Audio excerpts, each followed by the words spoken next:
حسن يا أستاذ ممدوح، لم أأذن لك بذلك، لم أأذن لك بذلك،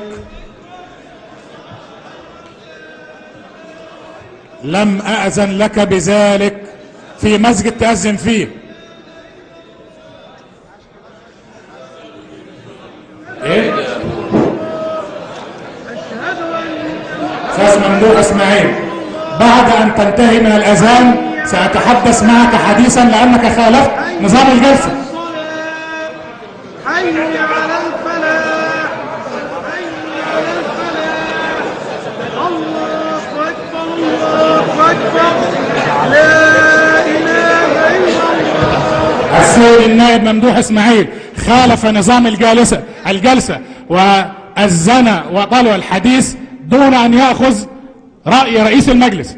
هناك مسجد تؤذن فيه، هذه القاعة للحديث، لا تزايد، لست أكثر منا إسلاما ولست أكثر منا حرصا على الصلاة، لا تزايد ولن أسمح لك مرة أخرى. عايز تصلي اتفضل، عايز تصلي لم أمنعك اتفضل، لا تعقد، لا تعقد، هذا المكان للمناقشة وليس للأذان. اسمعني حضرتك، اسمعني حضرتك، هذا المكان ليس للأذان، وإذا أردت أن تؤذن فلتستأذن، تذهب لتؤذن في المسجد، وهذا ليس وقت أذان. هل أنت محامي محترم؟ هل تحتاج إلى شيء إعلامي يا ممدوح؟ هل تحتاج إلى شيء إعلامي؟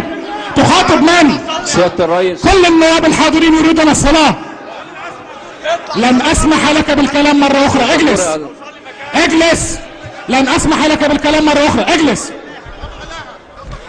لن أسمح لك بالكلام، اجلس، لا تعطل أعمال الجلسة، لا تعطل أعمال الجلسة وإلا طبقت عليك اللائحة. لا ليس هذا دستورا. تفضل اجلس، اتفضل اجلس، لا تعطل نظام العمل في الجلسة. هل أنت فقيه أكثر من هؤلاء ولا فقيه أكثر من هؤلاء؟ لا تزايد على الجالسين، لا تزايد على إخوانك في المجلس، لا تزايد على أحد.